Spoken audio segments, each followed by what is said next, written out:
Dzień dobry Państwu, witam wszystkich bardzo serdecznie na naszym niedzielnym materiale na temat rynków finansowych, makroekonomii, kryptowalut i przemian technologicznych, czyli Gansos Research. Standardowo jak zwykle z nami niedzielny poranek otwiera Grzegorz. Cześć Grzegorzu. Cześć Kamilu, dzień dobry Państwu. No to zaczynamy. A zaczynamy bardzo świeżym wydarzeniem ze Stanów Zjednoczonych. Odbywa się właśnie sympozjum finansowe w Jackson Hole. To jest chyba takie coroczne sympozjum finansowe, Coroczne. prawda? Bardzo ważne dla chyba Ameryki, tak? Coroczne. A wiesz, jak mówisz sympozjum, to mi się kojarzy taki trochę dowcip, że sympozjum po łacinie znaczy to samo, co po grecku libacja. Więc jak słyszę słowo sympozjum,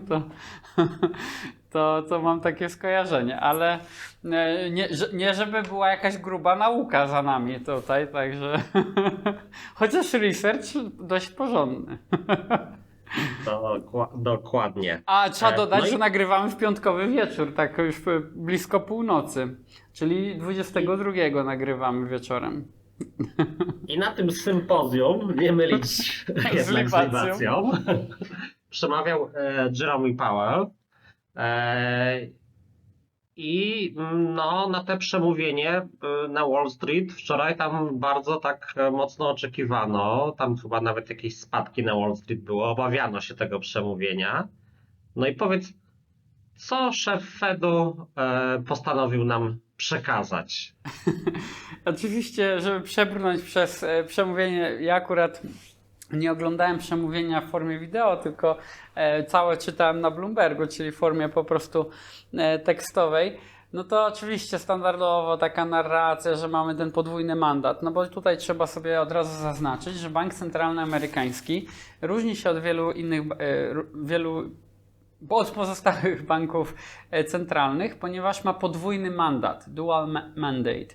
Co to oznacza? Że Polski Bank Centralny ma za zadanie utrzymanie stabilności cen, czyli jego mandatem jest walka z inflacją albo wręcz byśmy powiedzieli raczej utrzymanie inflacji w ryzach, ponieważ targety inflacyjne zarówno amerykańskiego banku centralnego, jak i polskiego banku centralnego, Narodowego Banku Polskiego to jest po prostu 2%, czyli inflacja, którą bank centralny pożąda, to jest inflacja 2%.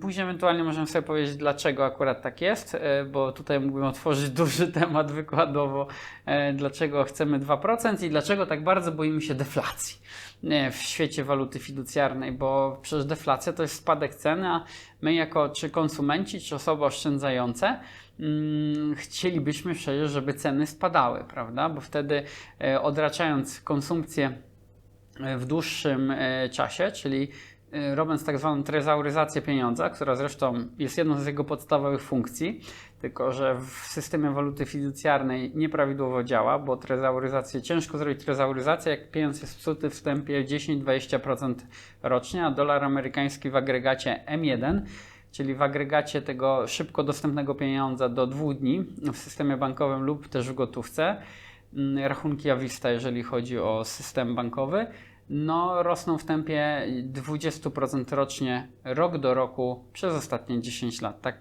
tyle rośnie liczba pieniądza w obiegu. To jest dla dolara amerykańskiego, w polskim złotym jest zdecydowanie lepiej. Jest tam około 12% ten poziom inflacji monetarnej, czyli inflacji pieniądza łatwo dostępnego, tego narrow money. I wracając do tematu, co się wydarzyło w Jackson Hole, a właściwie co robi Bank Centralny Amerykański, czyli podwójny mandat oznacza nie tylko ten cel inflacyjny 2%, o którym sobie powiedzieliśmy, tylko oznacza też utrzymanie poziomu zatrudnienia. Taka unikatowa rola banku amerykańskiego. Co to oznacza? Że z jednej strony bank może być jastrzębi, czyli zaciśnięta polityka monetarna, wysokie stopy procentowe, zaciskanie pasa, zrzucanie instrumentów z książki finansowych, bo bank centralny drukuje pieniądze, tak trochę w cudzysłowie, w taki sposób, że dostarcza je do systemu finansowego, nabywając różne instrumenty. W ten sposób mówi się, że powiększa swoją sumę bilansową, czyli na książkę, na swoją księgowość kupuje instrumenty finansowe. Jeżeli jakikolwiek przedsiębiorca, który prowadzi pełną księgowość, to zna ten aspekt, że suma bilansowa rośnie wraz z posiadanymi aktywami, ale równolegle rośną pasywa, bo mamy zasadę takiego podwójnego księgowania, co jest standardem księgowości wynalezionym, jak dobrze pamiętam, w XVI wieku. I teraz, jeżeli przedsiębiorca powiększa sumę bilansową, no to musi mieć skądś pieniądze. I albo pozyska kapitał, wtedy są kapitały własne. Kapitały własne mogą być też zewnętrzne, czyli pochodzące od strony inwestorów. Mogą być kapitały własne wygenerowane zyskiem przedsiębiorstwa, ale mogą też pochodzić jako dług, czyli będą to kapitały obce. No i wtedy się bierzemy pożyczkę, emitujemy obligacje. I za to możemy kupować więcej na przykład środków trwałych. Albo jako środek trwały kupić jacht. Może być kapitał też z KPO, jak tutaj nawiązując do poprzedniego filmiku. Przy okazji polecamy nasz materiał o KPO. I jeżeli kupujemy coś, to musimy skądś mieć pieniądze. Bank centralny jest w bardzo unikatowej pozycji, ponieważ bank centralny te pieniądze ma na enter, czyli samo kupienie oznacza, że bank centralny je stworzył, a z kolei jak nie przeroluje obligacji, która wygasa, to znaczy obligacja, bo bank centralny, wiele ludzi myli. Ja wiem, że odpowiadam na pytania dookoła, najpierw tłumacząc jak funkcjonuje system. Także mam nadzieję, że Grzegorz i Państwo mi wybaczą. Wybaczam. Jak bank centralny zmniejsza sumę bilansową, to ludziom się wydaje, że on będzie sprzedawał teraz obligacje na rynku. Zawsze takie słyszę ruchy, a to się praktycznie nigdy nie dzieje, ponieważ bank centralny redukuje sumę bilansową w sposób naturalny, wygaszając obligacje, które mają termin zapadalności. Czyli przychodzi ten Departament Skarbu, w Stanach Zjednoczonych to jest Departament Skarbu, bo mówimy o Fedzie, więc używam teraz przykład Fedu, ale w Polsce też to tak funkcjonuje. Przychodzi Departament Skarbu i musi spłacić pożyczkę, bo obligacja jest pożyczką. No jak spłaca, to musi używać dolarów, więc jak spłaca te dolary, to te dolary znikają z systemu, a bank centralny nie trzyma sobie dolarów, które wydrukował, po prostu jakby je znika. Tak samo jak ma drukarkę, to tak samo ma niszczarkę. I po prostu obligacje nie są sprzedawane po rynku, tylko obligacje doprowadza się do terminu zapadalności i zamiast je rolować, co oznacza wymienić, zamiast wpłaty dolarowej, to ja Wam zroluję dług, tam jeszcze policzę sobie odsetki i tak naprawdę tak się może krążyć w ręku złoty pieniądz. To jest taka magiczna sztuczka, byśmy sobie zażartowali, systemu finansowego, że jeżeli bank centralny jest gotowy do utrzymania tego samego poziomu obligacji i jeżeli akurat on posiada te obligacje, a nie jakieś prywatne instytucje finansowe, bo oczywiście duża część rynku obligacji jest w innych rękach, to bank centralny może dzięki utrzymaniu tych papierów na książce cały czas utrzymywać stabilną ilość pieniądza, które on wypuścił, bo jeszcze oczywiście banki komercyjne tworzą w systemie kreacji pieniądza na enter, robiąc kredyt, tworzą nowe pieniądze, ale te, które dostarcza bank centralny, może utrzymać na tym samym poziomie, czyli państwo nigdy teoretycznie mogłoby nie spłacać. No ale kiedy bank decyduje się na to, żeby zaciskać politykę monetarną, może się decydować na ten quantitative tightening, to zaciskanie ilościowe, które oznacza, że jednak jak dochodzi do terminu zapadalności, trzeba spłacić tą obligację. I teraz widzimy, że jest kilka narzędzi prowadzenia polityki monetarnej, stopy procentowe, no to ustalenie ceny pieniądza, no i jeszcze dostarczanie pieniędzy do biegu. Oczywiście metod prowadzenia polityki jest znacznie więcej, są też takie bierne metody, czyli właśnie takie przemówienie, jakie było w Jackson Hole, czyli wystarczy, że prezes banku centralnego, gubernator banku centralnego albo jeden w przypadku Stanów Zjednoczonych tych lokalnych gubernatorów czy przewodniczących powie, że coś powie, nazwijmy to na miękko, czyli zakomunikuje jakąś formę, to też jest forma stanowienia polityki monetarnej, ponieważ osoby mają taką władzę, że to co mówią wpływa na rynek. Co widzą Państwo po dzisiejszych cenach? Ether właśnie przed rozpoczęciem tego nagrania osiągnął swoje ATH. Teraz jak to mówię, to jest 4846 dolarów. No i jak jakiś czas temu ogłaszaliśmy Seasons Gansas Research na platformie, no to mamy właśnie rezultaty. Pomimo tego, że Bitcoin tak długo już osiągał i pobija swoje ATH, Ether dopiero teraz osiągnął dzisiaj dokładnie ATH, a Państwo to oglądają po 1,5 doby na naszym YouTubie. No więc co się wydarzyło w Jackson Hole? W Jackson Hole oczywiście było tyle odwołań do tego podwójnego mandatu, czyli utrzymania stabilności cen, ale też walki o dobre zatrudnienie, czyli żeby odpowiedni poziom był zatrudnienia. I Stany Zjednoczone jak to robią? No właśnie robią to w ten sposób, tworząc pieniądze z powietrza albo pozwalając, żeby banki komercyjne tworzyły pieniądze z powietrza, czyli umożliwiając na przykład niską stopę procentową, która przekłada się z kolei na większą akcję kredytową i mniejsze koszty odsetkowe, więc wtedy więcej przedsiębiorstw, a także więcej projektów stać na mniej racjonalne, nazwijmy to, inwestycje. Dlaczego mówię mniej racjonalne? Ponieważ jeżeli, no myślę nawet w Polsce to pamiętamy okresy takich bardzo wysokich stóp procentowych, które tam były, teraz nie chcę, no to był kilkadziesiąt procent, to jak ktoś brał kredyt i musiał zapłacić kilkadziesiąt procent odsetek, co jest jakby szokujące jakby na dzisiejsze czasy, to musiał mieć bardzo dobrą inwestycję i stopę zwrotu, ponieważ brał na siebie tak ogromne ryzyko, że te biznesy musiały być efektywne.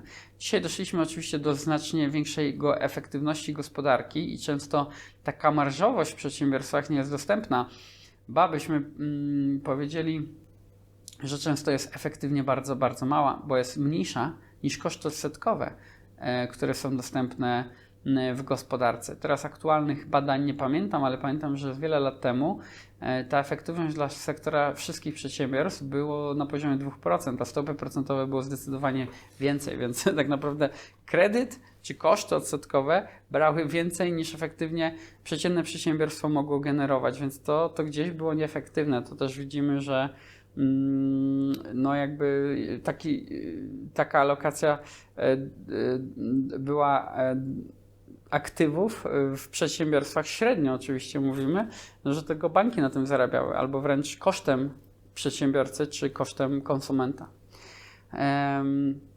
No ale dobrze, bo już nie chcę tej kolejnej kwestii otwierać.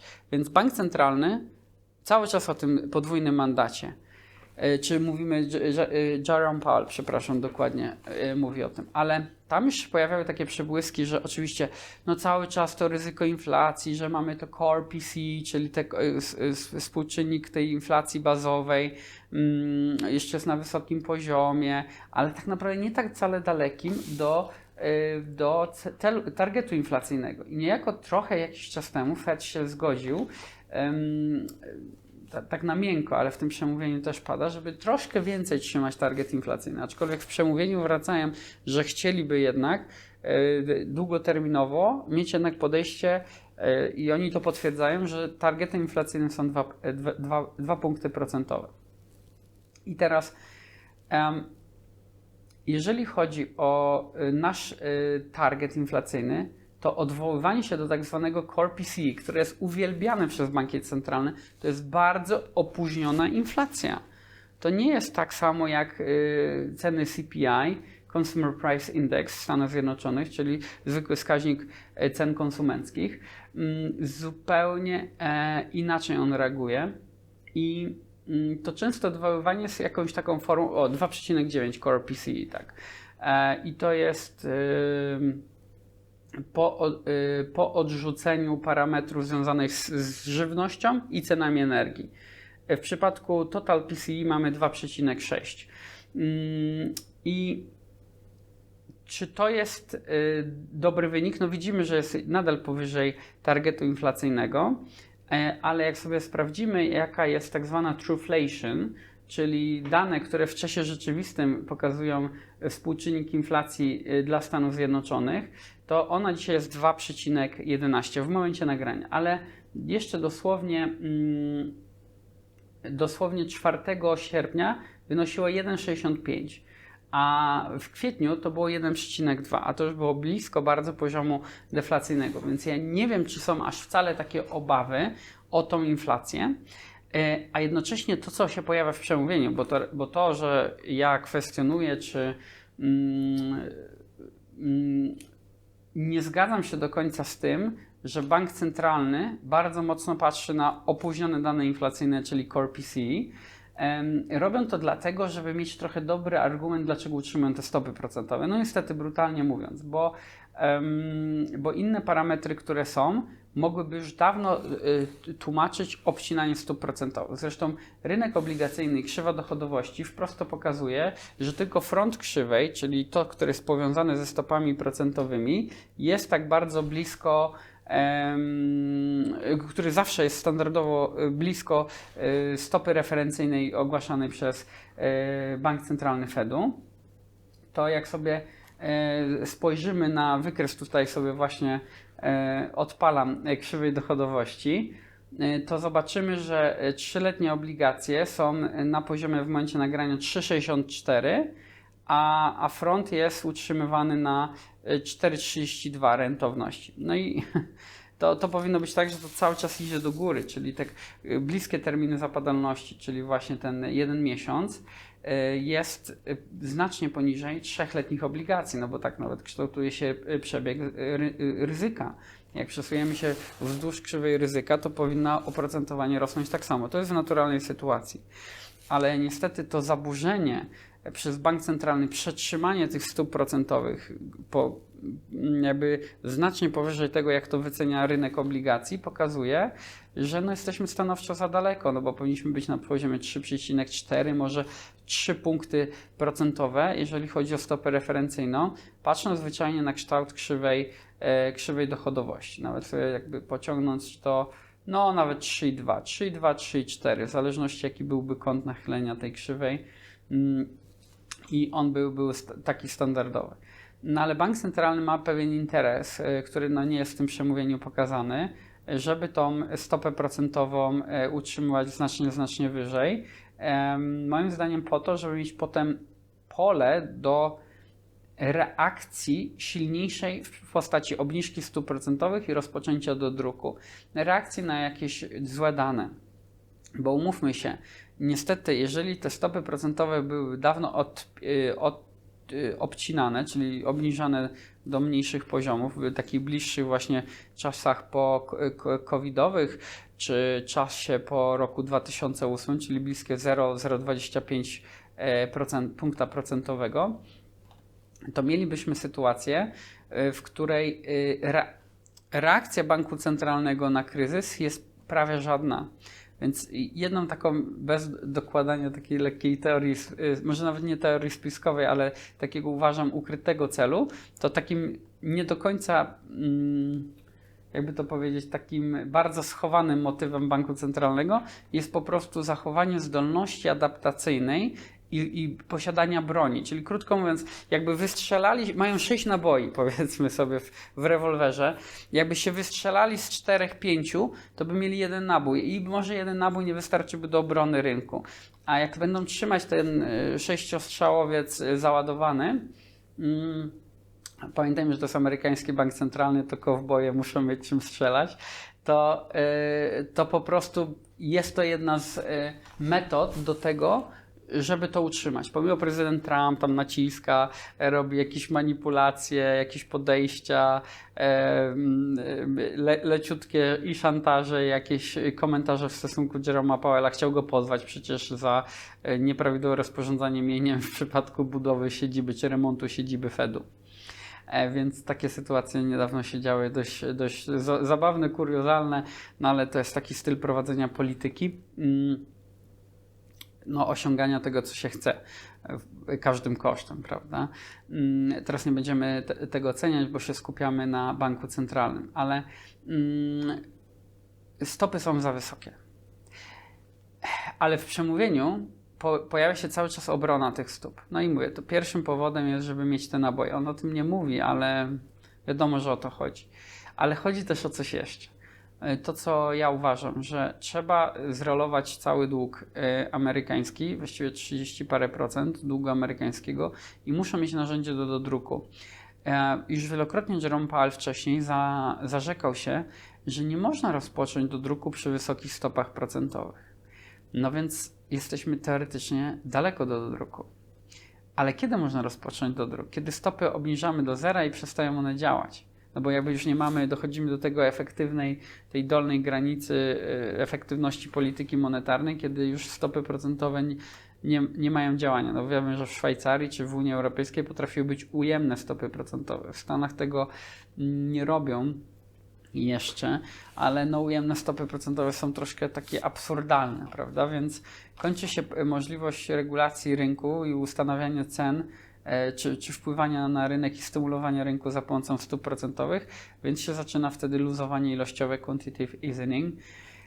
No i trzeba najpierw wykazać, że zwykle stopy nie zadziałały, więc im dłużej to będą przytrzymywać, tym więcej sobie jakby uważam, że tworzą tą problem ścianę i potem będą musieli reagować znacznie mocniej. Czyli krótko mówiąc, wpuszczamy wroga do bram za blisko, chociaż moglibyśmy już z dawna zneutralizować, tylko po to, żeby potem uzasadnić silniejszą reakcję. Troszkę takie brutalne, czyli kosztem naszych ludzi jakby pozwalamy sobie na dużo większe szkody, żeby uzasadnić większą odpowiedź tutaj obronnościową.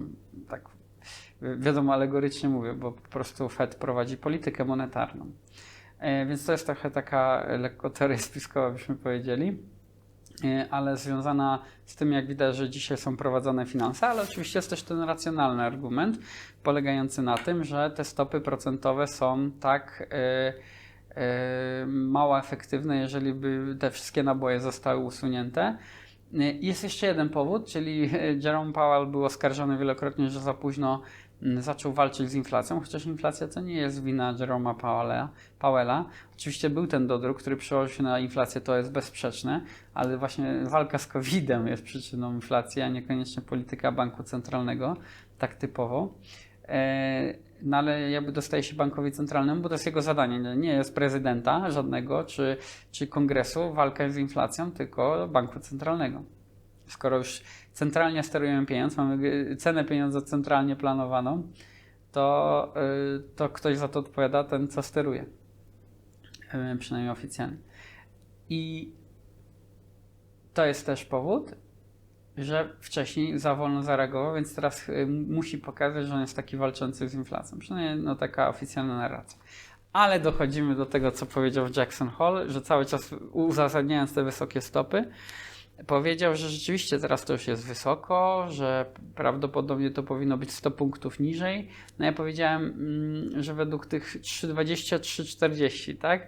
No on powiedział, że powinno być 100 punktów, no czyli to się mniej więcej spina, bo jest 4,25, 4,5 stopy procentowe minus 100 punktów bazowych, to jest wtedy 1%, czyli właśnie 25,5. No to jest tak jak nawet mam tu z tej krzywej, po prostu patrząc tylko na rynek obligacji, tak? Już abstrahując tylko od jego powiedzenia. Więc ja się zgadzam z tym, co powiedział. Tu powiedział prawdę, że powinien być 1% mniej już teraz. No i to jest dobra reakcja rynku na coś takiego, że Jerome Powell mówi, że no powinno być to niżej. No i gdzieś tam w taki miękki sposób zapowiadają się przez to obniżki. Szczególnie, że powołał się na ten drugi element mandatu, czyli sytuacja na rynku pracy, która przez ostatni czas non-farm payrolls, czyli te dane o nowych miejscach pracy, średnio przez ostatnie 3 miesiące to było 68 tysięcy nowych miejsc pracy, gdzie przez cały rok poprzedni, 35, przepraszam, uśredniona dana, nie z jednego miesiąca, tylko z ostatnich 3 miesięcy, dana była na poziomie 35 tysięcy nowych miejsc pracy co miesiąc, a w poprzednim roku, jak uśrednimy wszystkie dane, 168 tysięcy miejsc pracy. Czyli skala nowych miejsc pracy bardzo się pogorszyła. Jak zobaczymy historyczne dane non-farm payrolls, to teraz ostatnie, które wyszły, to było 73 tysiące nowych miejsc pracy, ale miesiąc temu było 14, wcześniej było 19, a na przykład dane za kwiecień to było 158 tysięcy, dane za marzec 120 tysięcy. Więc widzimy ewidentne pogorszenie, już nie mówiąc o grudniu, gdzie było 323 tysiące, no ale tu jest oczywiście kwestia też sezonu, czyli przedświątecznego i obsługi klientów w tym okresie czasu, więc tu można zrozumieć. No ale wrzesień też było 240 tysięcy. Tak jak powiedział Jerome Powell dobrze, że jest 168 tysięcy było w tamtym roku miejsc pracy, a teraz jest znacznie mniej. Mówię, nowych otwarć miejsc pracy. Ile ci przerwę? Tak. Na ile to w ogóle te zapowiedzi Powella to jest taka jego własna inicjatywa oparta właśnie na tych wszystkich danych, a na ile to jest być może jakiś nacisk ze strony Trumpa? No bo zobacz, podawałeś przed chwilą te wszystkie dane dotyczące zatrudnienia. Nie wiem, czy wiesz, co się stało z szefową instytucji, która podaje te statystyki. Nie. Trump ją zwolnił. Złe statystyki podała. Tak, złe statystyki, złe podane, tak. Więc pytanie, czy na ile ta decyzja Powella jest jakoś wymuszona, no bo przecież nominaci Trumpa tam z pierwszej kadencji w Fedzie, no to już byli już wcześniej jak gdyby byli za tą obniżką stóp procentowych, tak, tam Bowman i Waller. Więc no pytanie, jak to jest z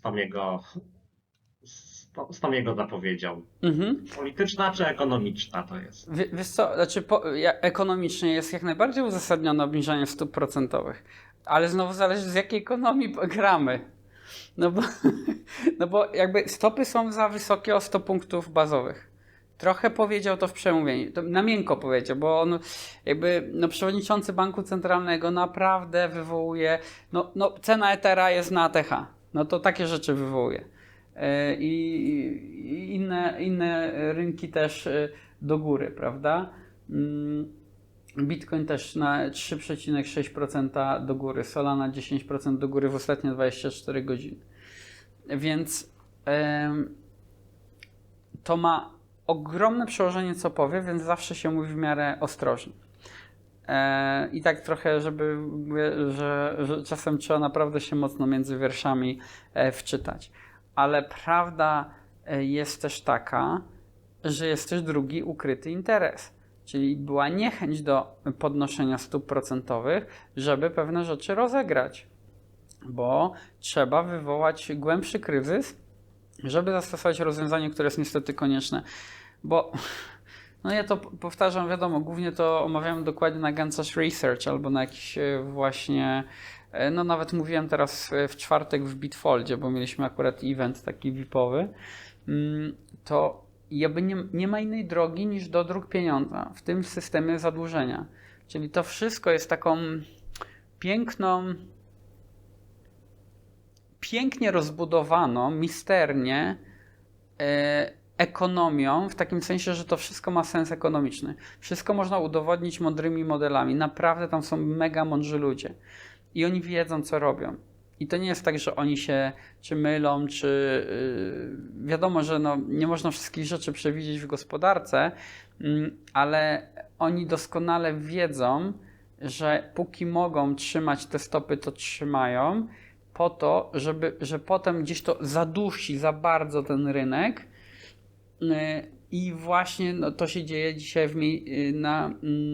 w danych o miejscach pracy. Niby nie rośnie bezrobocie, co też podkreśla tutaj Jerome Powell bardzo, że nie rośnie bezrobocie, ale widać, że to osłabienie już jest dla nich jakimś tam sygnałem i można powiedzieć, że w pewien sposób taki bardziej zawolowany sugeruje obniżkę. Ja pisałem newsletter,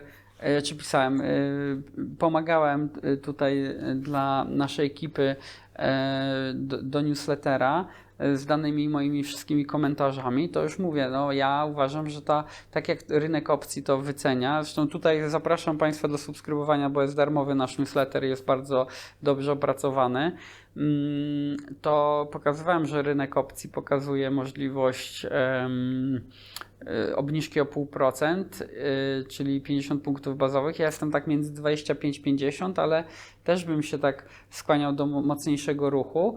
chociaż mówię, i pytanie, ile będzie jeszcze presji w Fedzie do tego naciskania hamulca, czyli żeby nie obniżać i jak będzie to większe naciskanie, to po prostu ta obniżka będzie mniejsza.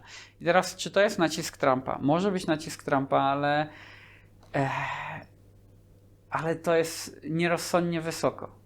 Chyba że trzeba wywołać większy problem, żeby potem go gasić pieniędzmi, jak zwykle zrzucając je z helikoptera. I jeżeli tak jest, no to w ich interesie teoretycznie by było dłużej utrzymywać te stopy procentowe, póki naprawdę się coś nie sypnie. No ale rynek jasno to wszystko wycenia, że płynność i tak rośnie. I rośnie płynność od września 2022 roku. To, że Fed zaciska politykę, to, że trzyma te stopy wysoko, to i tak dostarczał tylnymi drzwiami płynność na rynek. I to mało kto rozumie. A żeby to doskonale zrozumieć, to już Państwa zapraszam na platformę Gansash Research, bo tam te rzeczy tłumaczymy bardzo wnikliwie. Dlaczego tak jest, że Fed i tak dostarczał płynność tylnymi drzwiami. Fed plus Departament Skarbu, bo to jest taki drugi bank centralny. Kiedyś też taki filmik wrzuciliśmy, że są dwa banki centralne w Stanach, tak w cudzysłowie oczywiście. Więc czy to jest decyzja polityczna? Wszystko jest decyzją polityczną. Jak mawiał były trader Fedu, trader, który wykonywał operację otwartego rynku jako pracownik, że Fed tak naprawdę robi wszystko, żeby dobrze wyglądał rząd i Departament Skarbu. Więc te wszystkie takie wojenki i tak dalej, niezależność, to też jest trochę taka gra polityczna. No to tak chciałbym zakończyć ten temat Twojego pytania. Czy powinienem jeszcze rozwinąć temat Jackson Hole, bo dość długa wypowiedź, bo i dużo tematów do poruszenia. No chyba tylko wątek ceł, nie, tutaj o tym nie rozmawialiśmy, bo wpływu na też ceny. Wspomniał. Cła, tak. Cła jako wpływ na ceny. To jest tak ważne. Masz rację.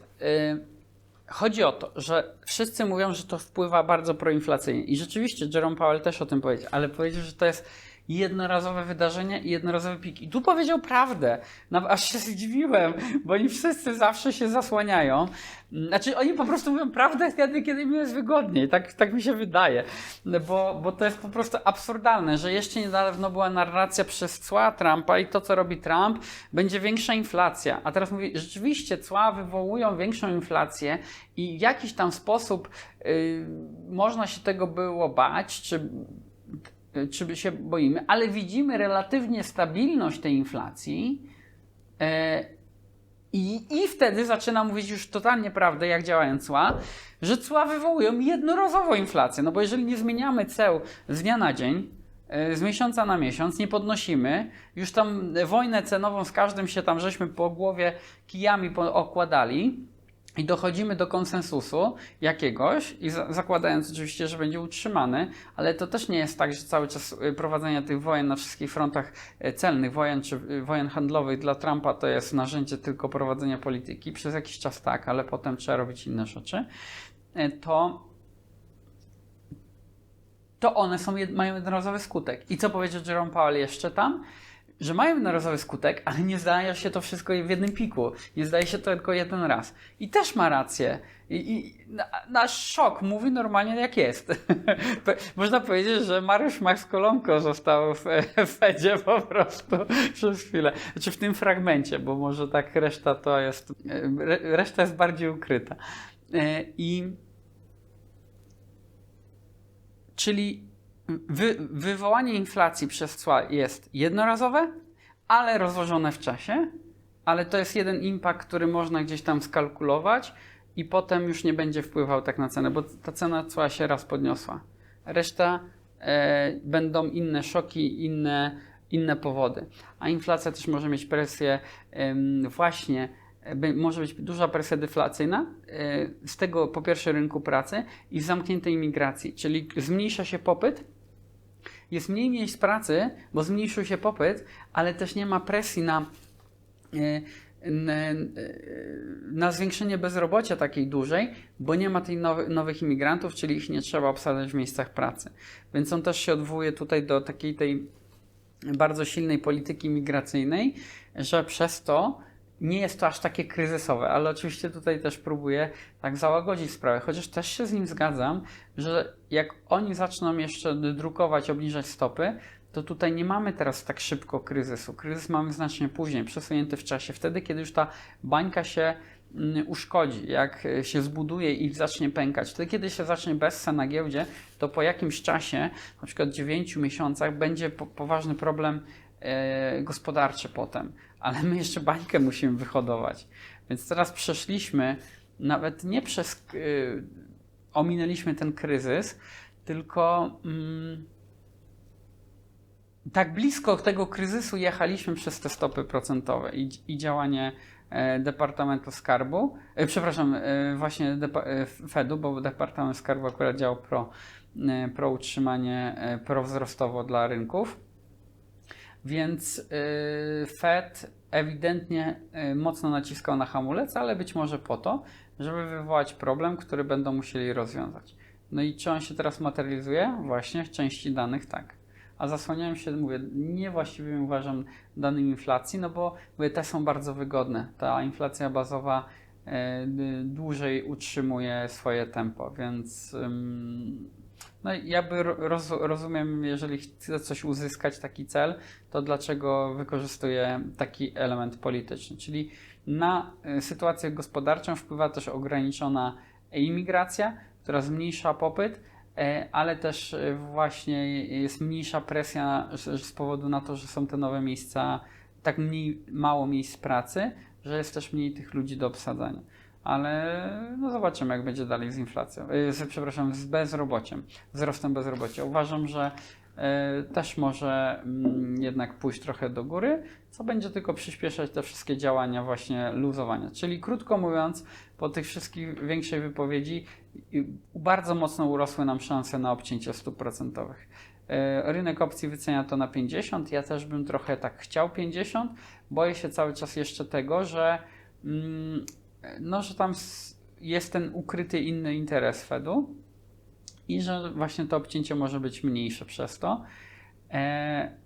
Ale jeszcze dodajmy, że to, co robi Powell, to jeszcze dwóch innych członków Fedu ma takie bardzo duże, silne przełożenie na decyzję o stopach procentowych. Reasumując, moje podejście jest takie, że 17 września o godzinie 20 polskiego czasu powinniśmy mieć obcięcie stóp procentowych. Jak będzie bardziej gołębio, to nawet o 50 punktów bazowych. No i tak rynek mocno teraz wycenia. Ja jeszcze z rezerwą podchodzę do takiego większego, aczkolwiek ma sens. Naprawdę ma sens. No, sam Powell powiedział, że jest o 100 punktów bazowych za dużo. Przejdźmy do kolejnego tematu, o którym już troszeczkę wspomniałeś. Mamy historyczne szczyty, tak, na Ethereum. Co możesz o tym powiedzieć? Jakie są powody i czy ten szczyt się będzie jeszcze większy? Czy to już mamy apogeum? Czy tylko na ETH? Czy gdzieś jeszcze jak w tym wszystkim się zachowuje Bitcoin? Co możesz nam o tym powiedzieć? Co się wydarzyło w tym tygodniu? No wiesz, chwilę był taki okres korekty. Ta polityka monetarna jest troszkę takim powodem dużego ryzyka, to jest pierwsza rzecz, a też jak sobie zobaczymy płynność na rynku finansowym netto, to ta płynność spadła. Pomimo tego, że my tu sobie rozmawiamy o tym, że będzie obcięcie stóp procentowych, to ona spadła i taki lokalny szczyt płynności był 24 lipca. Teraz w momencie nagrywek mamy lekko wyżej niż 31 lipca, ale bardzo blisko tych niskich poziomów. W związku z tym spadkiem płynności, mieliśmy te spadki też na krypto, ale antycypacja rynku właśnie takich dobrych newsów i obniżenia stóp procentowych i zwiększenia płynności jest kolosalna, jest ogromna. Bitcoin 3,65% do góry. Ether 13,3%. Więc presja wzrostowa dla Ethera jest większa, dlatego że się rozpoczął alt season, o którym już mówiłem w też na Gancosh Research, że ogłaszam alt-season jeszcze zanim zaczęło tak rosnąć, bo dane już to pokazywało i makro i on-chain. No i właśnie to wszystko, co się ma wydarzyć. Jest oczywiście jeszcze takie ryzyko związane z rynkiem opcji i taką supresją z implikowanej zmienności. Teraz nie będę tłumaczył, bo to jest bardzo skomplikowane pojęcie znowu z rynku opcji, skąd to wynika, ale chodzi o wakacje. Była mniejsza zmienność, bo po prostu nie było uczestników rynku, którzy zaczną się, że tak powiem, odkuwać, jeżeli chodzi o ilość transakcji i wracać do gry we wrześniu. I to są takie ryzyka związane właśnie ze wzrostem zmienności, a wzrost zmienności oznacza ruch cenowy.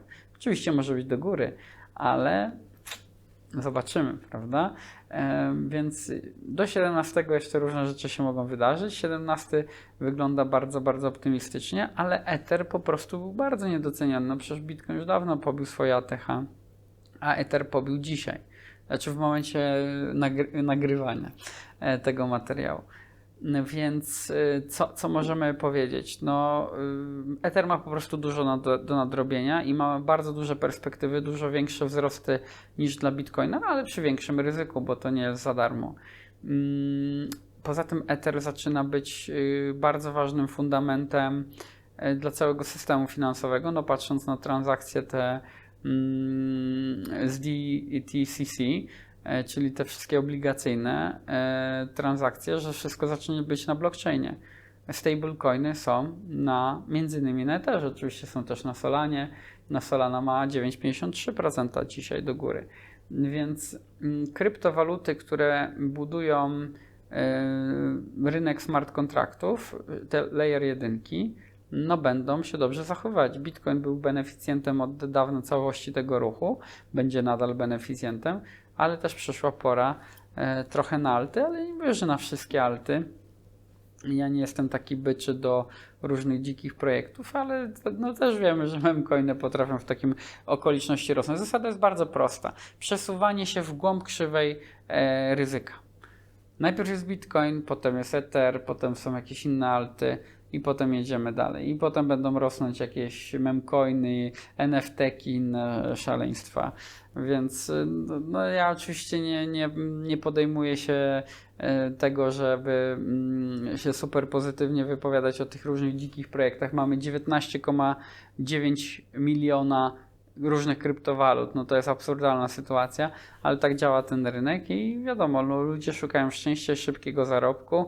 To się kończy dla wielu bardzo źle, ale przy tym zawsze przestrzegam, będzie dużo skamów, ale rynek rewolucjonizuje tą branżę. Jakby ktoś tego nie rozumie, tego znaczenia Bitcoina, znaczenia Ethera, no to żyje po prostu pod kamieniem. No. Żyje pod kamieniem i obrasta mchem. No niestety, przykro mi. O tym, kto nie rozumie, to jeszcze porozmawiamy. Myślę, że na sam koniec dzisiejszej naszej rozmowy. Chciałem Ciebie się zapytać o tym, co dzieje się w Europie, bo chyba to, co się dzieje w Stanach, bardzo mocno wpływa na decyzje unijnych urzędników. I też mamy jakieś nowe informacje, prawda? Pożar nie powiem w czym. Tak. Proszę sobie proszę napisać w komentarzu, tylko cenzuralnie. Dzieje się. Powiedz, tak, co się dzieje. Nagle Unia Europejska płacze, że trzeba szybko wprowadzić cyfrowe euro, które wprowadzają od lat, przygotowują się i tak naprawdę na poważnie. Państwo sobie nawet nie zdają sprawy, jak bardzo, co robi Europejski Bank Centralny.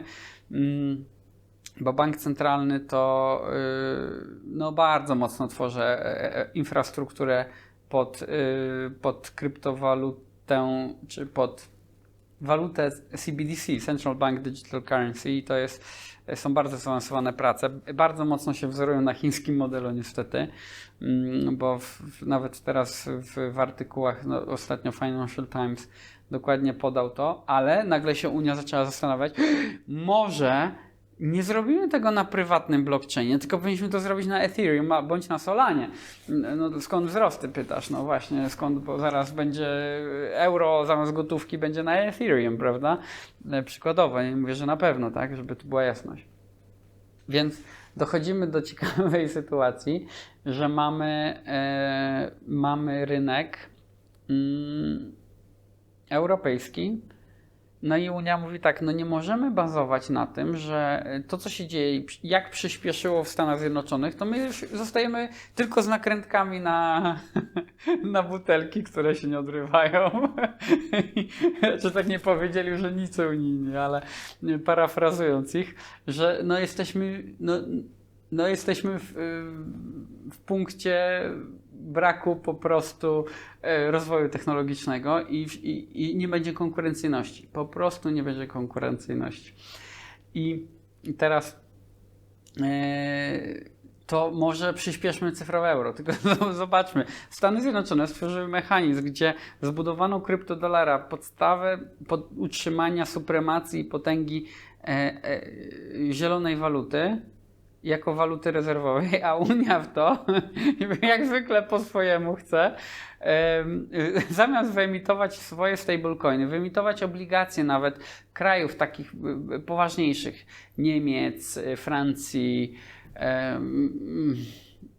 jakie są poważniejsze kraje, takie, żeby były wiarygodne, no właśnie, w Unii Europejskiej, ale no powiedzmy, no tych krajów, które mają wyższy rating i wyemitować obligacje, oczywiście te, które mają walutę euro i zacząć pod to robić jakiś stablecoin, to mówią, no mamy europejski stablecoin, znaczy euro w stablecoinie, ale wyemitowane przez firmę Circle, czyli jaką spółkę? Amerykańską, czyli ta samą, która drugą największą kryptowalutę wyemitowała.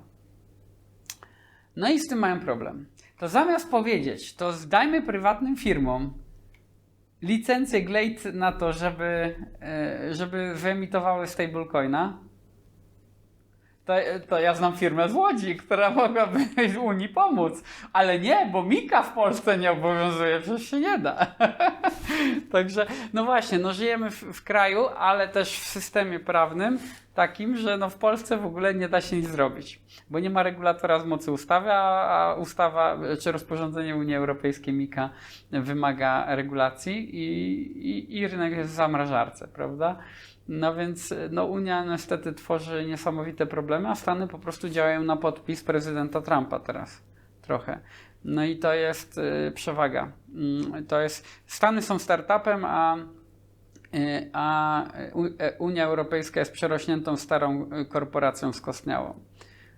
Oczywiście nie tak, że w Stanach nie ma korporacji, tylko porównuję ten model zarządzania teraz, który się odbywa. Ja nie mówię, że zawsze takie w Stanach, żeby też tak nie było, ale no dzisiaj to jest po prostu wielka walka technologiczna. AI, blockchain, technologie medyczne, biotechnologia i te wszystkie rzeczy związane właśnie z rozszerzaniem zdolności człowieka, często wątpliwe moralnie,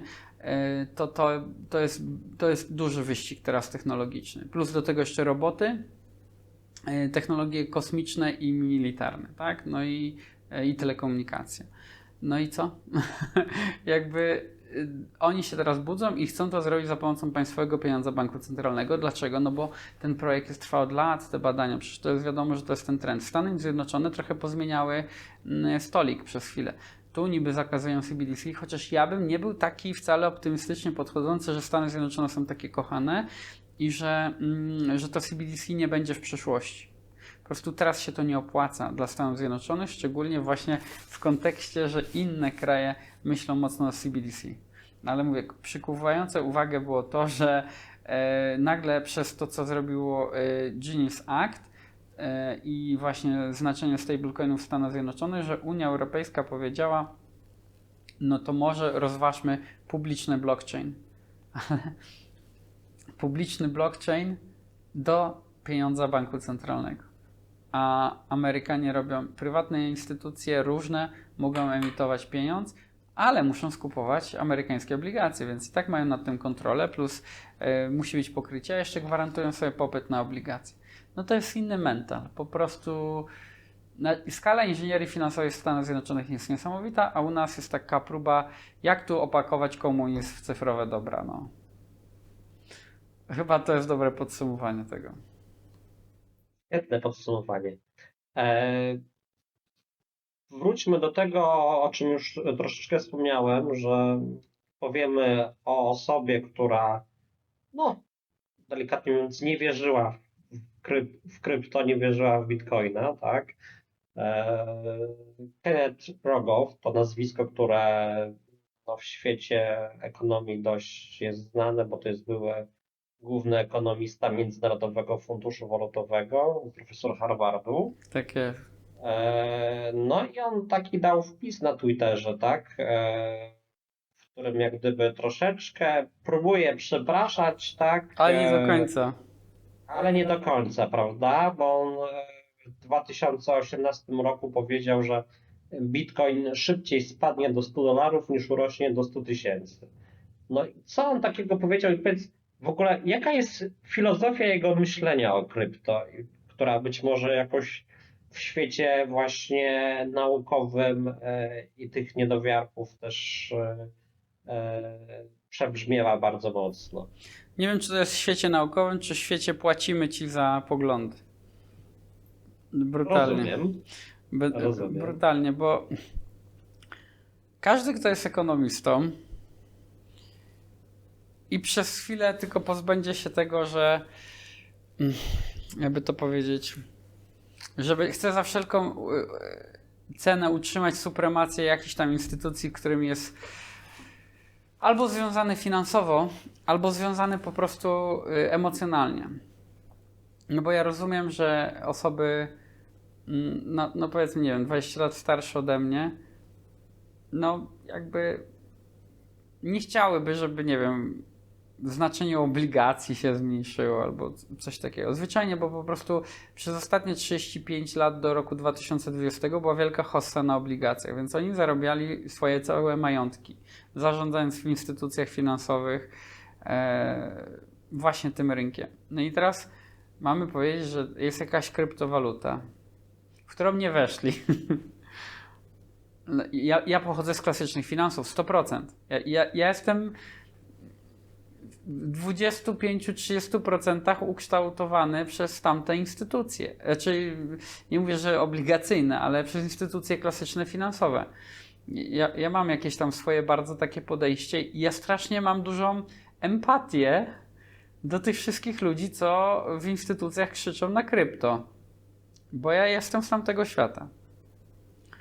Tylko różni się jedną rzeczą, że ja w 2014 roku, nie, w 2011 wiedziałem ekonomicznie, że to ma sens, makroekonomicznie, że ma sens, ale sam zhejtowałem Bitcoina w 2011 roku przez niedopasowanie technologiczne i tego nikt nie będzie normalnie używał. Wiedziałem, że to jest super i to jest przyszłość, ale potem jak zacząłem to już używać pierwszy raz tam w 2011 roku, to powiedziałem, nie, to nie ma sensu, to jest user interface jest do wyrzucenia, czyli interfejs użytkownika, Bitcoin Core to jest, co to jest za wallet, kto to będzie używał. Normalny człowiek nie będzie tego używał. Ja się jeszcze interesuję technologiami i mam jakąś tam zdolności techniczne, no takie niezawodowo, ale ogarniam różne skomplikowane programy i inne rzeczy. No to trochę zawodowo też, okej, no bo tylko, że finansowe, tak, aplikacje, ale bardzo zaawansowane. To ogarniam. Coś tam w przyszłości jako dziecko programowałem, więc mam jakiś tam miałem z tym styczność teraz to tylko przez biznes, tak, że mam biznes, gdzie mam sztab programistów, ale żeby nie było, ja nie piszę kodu tutaj. Więc dzisiaj najbliższe programowania to jest do czata GPT, tak? Tylko jeżeli jakikolwiek bym kawałek Pythona użył, to stamtąd pewnie, albo kopiuj wklej z czegoś. Więc ewentualnie użycie terminala na Macu. Więc ja wtedy nie doceniłem, mówię, że nikt normalny tego nie będzie używał. I nie hejtowałem tego za technologię, że jak to jest używane i tak dalej z punktu finansowego, tylko z punktu finansowego już to było piękne i to miało mieć sens, ale nie spinało mi się technologicznie. W sensie doświadczenie użytkownika, user experience, UI, UX, po prostu, tylko i wyłącznie. To dlaczego zresztą ChatGPT wygrał UI, UX, nie dzięki technologii samej AI. Więc to był mój problem. Ale nigdy nie było to, że kwestionowałem fundamentalne założenia Bitcoina. No i w 2014 roku, jak mi ktoś pokazał na nowo, bo oczywiście też miałem ten pogląd taki, sobie ukształtowałem i nie chciałem słuchać specjalnie o tym, ale przecież jak to? To w ogóle to się nie da używać. Widziałeś, jak te wallety wyglądają. Kamil, to się zmieniło. No ale byłem to, że jak usłyszałem Kamil, to się zmieniło, to chciałem posłuchać. No jak się już posłuchałem, to już byłem w branży. I to już tam ostro. No więc pomimo tego, że byłem cały czas w klasycznych finansach. No więc to jest rok 2014. Więc te osoby, szczególnie starsze, naprawdę dla nich to jest poczucie zagrożenia. Zmiana jest poczuciem zagrożenia, to jest pierwsza rzecz. Druga, wszystko czego się nauczyli, wszystko w czym są ekspertami światowymi, ale mówię, no to jest Międzynarodowy Fundusz Walutowy, więc też ma inny interes. Więc jak bronimy tylko abstrahując od interesu, ale nie da się odłączyć od interesu. Więc jeżeli nie odłączymy warstwy interesu, no to póki Stany Zjednoczone nie wybrały, że od petrodolara przejdą do kryptodolara, no to pozostałym instytucjom to nie było na rękę. Ale zaletą krypto jest coś takiego, że to nieważne. Zresztą Unia Europejska też się stała ofiarą w tym poprzednim module, co rozmawialiśmy przed chwilą o tym, że oni chcieli to zrobić na prywatnym blockchainie i już krypto powiedziały, wy sobie możecie ustawiać prawa, ale my już jesteśmy trochę obok prawa, bo ekonomia zawsze jest ponad prawem. Prawo bardzo wpływa na ekonomię, prawo bardzo przesuwa ludzkie zachowania. Prawo ma niesamowitą zdolność do wpływania na ludzkie zachowania. Ale są ludzkie zachowania, które są ponad prawem albo są bezprawiem i dlatego ekonomia zawsze wygrywa na koniec dnia. I oczywiście nie wszystko sumarycznie w ekonomii wygra, ale wygra ekonomia, bo ona zawsze tą prawdę wykaże. I to, że dzisiaj instytucje Unii Europejskiej, a także Stany Zjednoczone, które zwalczały krypto, zmieniły kurs, pokazuje, że ekonomia zawsze wygrywa. Dlaczego? Bo ludzkie zachowania, zagregowane ludzkie zachowania, zagregowane, czyli pododawane, zamknięte w indeks, w jakiś pomiar i wpływające na tą światową maszynę gospodarczą, skomplikowaną maszynę i te wszystkie przepływy płynów w tej maszynie pokazują, jaka jest prawda o ludzkiej naturze. Bo ludzkie zachowanie zawsze wygra, pomimo tego, że ktoś będzie chciał je zmodyfikować. I może zmodyfikować, ale może przez to wywołać ten efekt motyla i większą siłę. I krypto już udowodniło, że możecie sobie z nami robić wszystko, a my was stopniowo wygryzamy. I albo pójdziecie z nami, albo was nie będzie. I krypto robi to nie siłą, że to jest jakaś siła władzy, tylko właśnie decentralizacji i społecznej użyteczności i tego, że ludzie to adoptują. A technologia ma S-krzywą adopcję i jeszcze mamy z 8% adopcji. Jak będzie 10%, to przekroczamy status Early Adopters i wchodzimy w Early Majority, czyli zaczyna się dopiero jazda bez trzymanki. I koniec. Prawo musi za tym nadążyć, a kto będzie najwolniej nadążał prawnie, to będzie gospodarczo przegrany. Dlatego Stany wiedzą, co robią, a Unia Europejska płacze. A pan Kenneth powiedział, właśnie, bo nie dokończyliśmy, powiedział, że nie docenił regulacji w Stanach, bo uważał, że Stany będą to regulować i nie pozwolą, żeby to urosło. Że jego myślenie o regulacji było, że to zadusimy przez regulację. A nie, że będziemy pozwalać prać pieniądze i w ogóle wspierać nielegalny handel. I pan Kenneth nie rozumie jednej rzeczy, że jak się ludziom cenzuruje ich pieniądze i nie pozwala im się robić przelewu, bo władza wielka, wielki dobroczynny pan chce ludziom mówić, na co mają wydać pieniądze, albo wielki dobroczynny pan będzie monitorował, czy ty nie pierzesz, albo czy ty płaciłeś od lizaka podatek, albo od wymiany kranu, albo od tego wszystkiego. I oczywiście nie mówimy, że mamy nielegalnie coś robić, absolutnie. Ale jeżeli pieniądz zaprzęgniemy jako element zniewolenia ludzi i kontroli ludzi, to ludzie wam pokażą, że sobie zrobią własny pieniądz. Bo pieniądz jest narzędziem wymiany, swobodnej, nieograniczonej. Jak weźmiemy jakiekolwiek definicję pieniądza, muszą być 3 funkcje spełnione. Trezauryzacja, czyli utrzymanie wartości przeniesienia w czasie. Odraczam konsumpcję, to mam być bogatszy, a nie biedniejszy. A przy dodruku pieniądza dolarowego 20% rocznie, jak ktoś trzyma w dolarze, jest biedniejszy. Inflacja to pokazuje. W Polsce widzimy, jakie są dane inflacji, jakie były w kryzysie, czy po kryzysie covidowym. Jak jest 18% inflacji. Pieniądz nie działa. Nie ma oszczędzania pieniędzy, bo jest tylko strata pieniędzy. Jak ktoś nie inwestuje w ryzykowne aktywa, będzie biedniejszy z dnia na dzień, z miesiąca na miesiąc, z roku na rok. Koniec, takie świat ułożone, wszystko, jest cała makroteza, wszystko jest zbudowane tak. Dlatego pieniądze jadą, czy krążą, czy przenoszą się od biednych do bogatych, bo bogaci są dobrze ustawieni w odpowiednie klasy aktywów i są beneficjentami tego systemu. Ale jak stworzyliśmy taki system transferu majątku, to jest jedno. Czyli okradać biednych, żeby budować bogactwo, to jest jeszcze spoko. Ale potem ludziom zabraniać przesyłać pieniądze. Przepraszam, że mówię spoko, oczywiście nie jest spoko, ale mówię teraz ekonomicznie, nie moralnie. Przez chwilę, powiedzmy tylko ekonomicznie.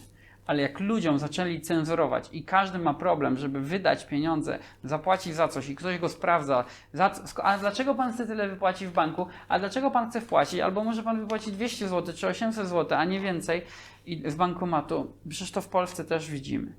To się ludzie w końcu wkurzą i nie będą ze złotówki korzystać, z polskiego złotego.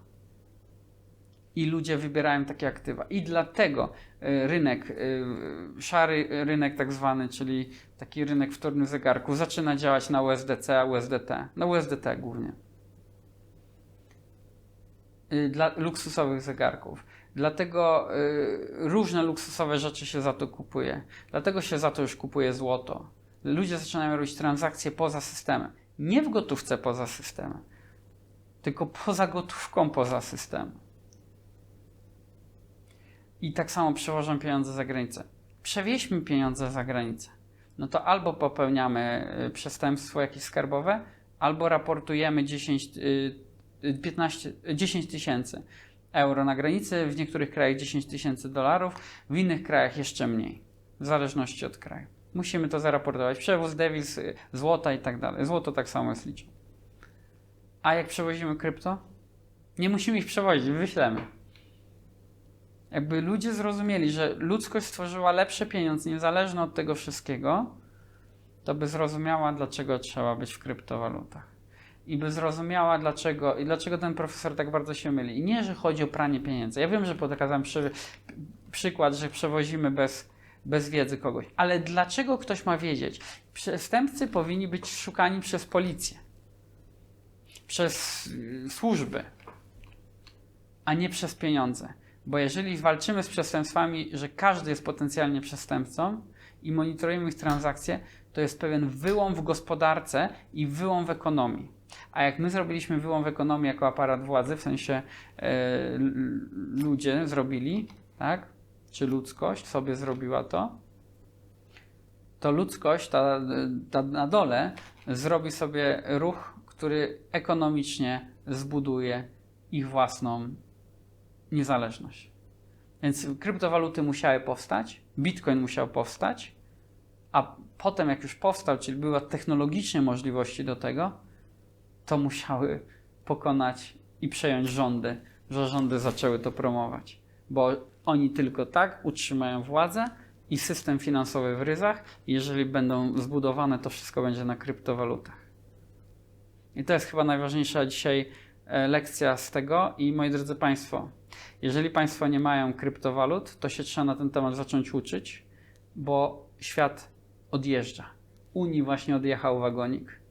Nie pozwólcie, żeby dla Państwa to odjechał, a jeżeli chcą się Państwo edukować w tym zakresie, co jest konieczne, żeby nie stracić na spadkach, albo żeby nie sprzedać na spadkach, albo żeby nie być na rynku na spadkach, to zapraszamy na platformę gancesresearch.com, gdzie dajemy najlepszej jakości wiedzę, tak jak Państwo mają tutaj dzisiaj próbkę na tym materiale. I tym pozytywnym apelem kończymy naszą rozmowę. Dziękuję bardzo Tobie, Kamilu, za tą garść najnowszych informacji i w ogóle wytłumaczenie tego, o co chodzi w tym, co się dzieje po prostu na świecie, tak? Bo to było coś, co naprawdę rozjaśnia umysł. Dziękujemy też wszystkim, którzy nas oglądali aż do samego końca. Jeśli oglądaliście do końca, to zostawcie koniecznie komentarz pod tym filmem. Dziękuję Tobie, Kamilu. Dziękuję, Grzegorze. Do zobaczenia i usłyszenia. Dziękuję, Grzegorzu. Dziękuję Państwu i wspaniałej niedzieli życzę.